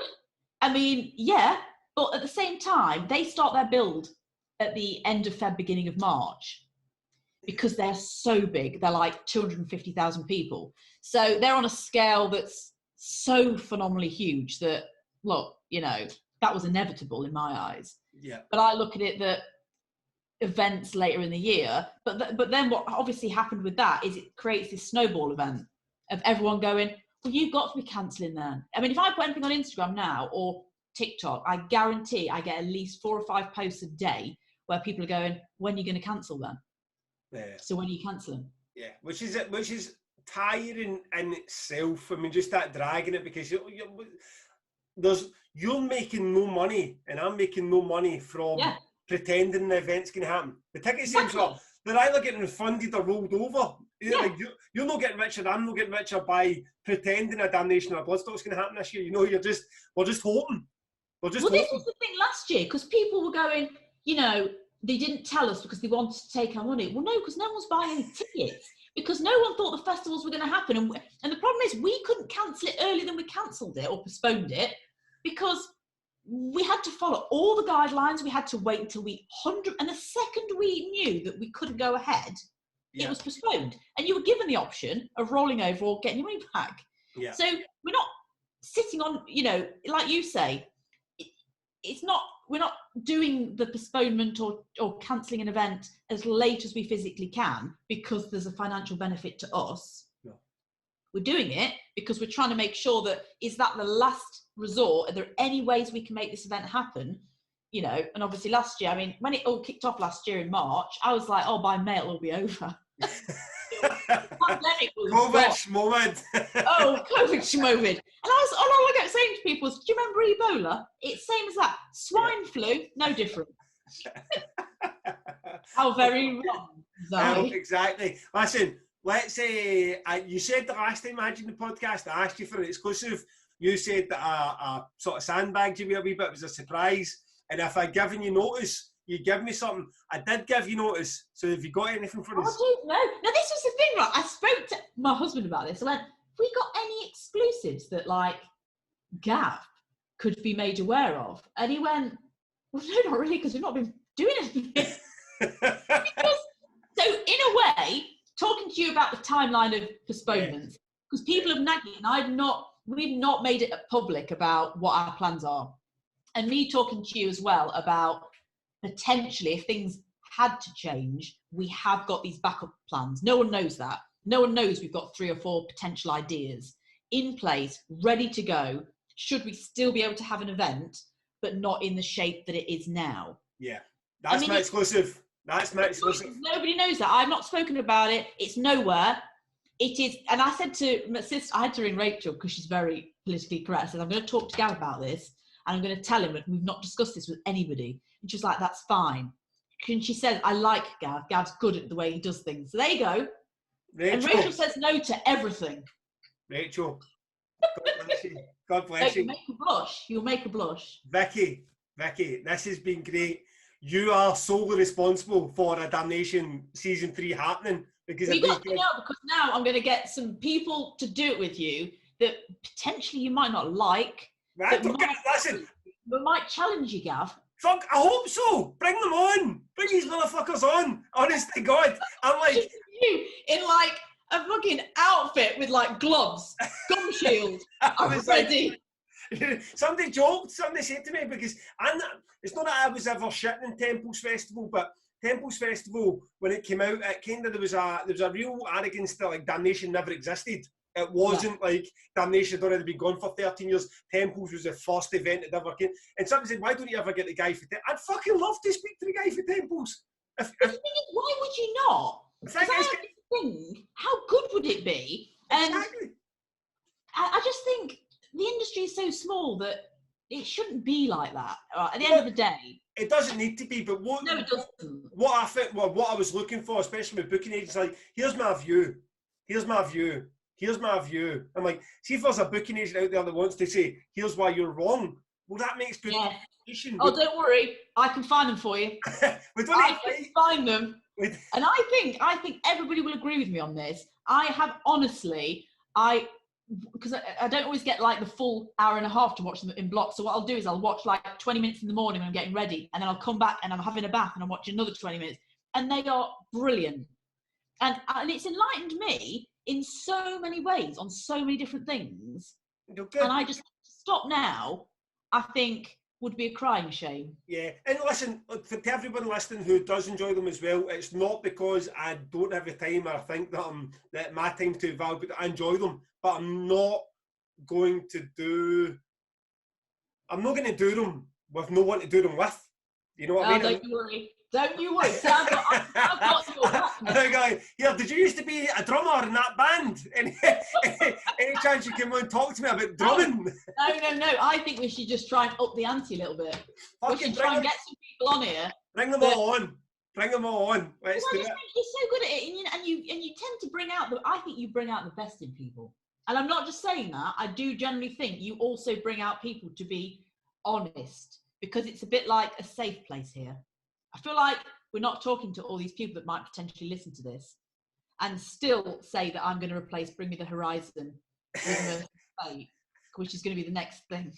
And also, you know, I'm that horrible tabloid journalist that the bit that's now going to hate us is going to be Bring Me Horizon to replace Mercyful Fate. It's just going to edit cleverly this little clip of you and I, and me going, yeah, bring listen, it. Vicky, it's a dog-eat-dog world out there, okay? I have absolutely loved this. Thank you for coming back on. Honestly, I always feel like we don't get all of it out. Listen, go, tell me, is there anything you want to add? Is there anything you want to add? No, because what happens is I come off here and I'm like, oh, I should have said that to him. I should have. But you know what? We have fun. And if it gives people... There's plenty in there. How many times have you been interviewed? 200, 300, 500? Yeah, but you know what? I have this, right? And I'm not saying this because it's you. This is so much fun because we talk about... Every time you get an interview, you probably get it as well. Interview is actually the same stuff. The same stuff. And literally, I could just print off a sheet and go, here you go. That was on my last interview. Just use the same questions. Yeah. And it's fun because we're talking about stuff that maybe we shouldn't be talking about, but hey. I never feel like, in genuine, I really appreciate everything you've said. It means a lot that you've enjoyed the podcast and supported it and came back on again. But I never feel like I cross that line with anyone that I'm trying to put them in a bad spot, or I'm trying to get something at the other side of it that they don't feel that they got value from it too. So no, I appreciate that. There's when you're saying about stuff that maybe we shouldn't talk about, well, maybe we should. Maybe that sometimes with the fans, there's a bit more understanding of the Parkway Drive booking. There's a bit more understanding of why that band never showed up at that festival, or why you can't always. The promoters aren't just sitting ignoring you when you're saying get that band, like Autopsy headline Damnation. Well, the reason that Autopsy don't headline Damnation is I don't believe that will sell the tickets need to be sold that year. It's not because I don't believe Autopsy are a fantastic band, and that's kind of what this podcast is morphed into. But that's the brutal. It's the honest truth, if nothing. That, you know, it's not a case of I'm ignoring what you're saying on X band. It's that band, unfortunately, as much as it could be your favourite band, if they're only doing 50 tickets in Wakefield or 100 tickets in London, they're not going to be where you want them on the bill. No. They're not worth 1.1 million. I'm gonna message you in a minute so you know who that was. And you tell me if you think they're worth it. Right. Thank you so much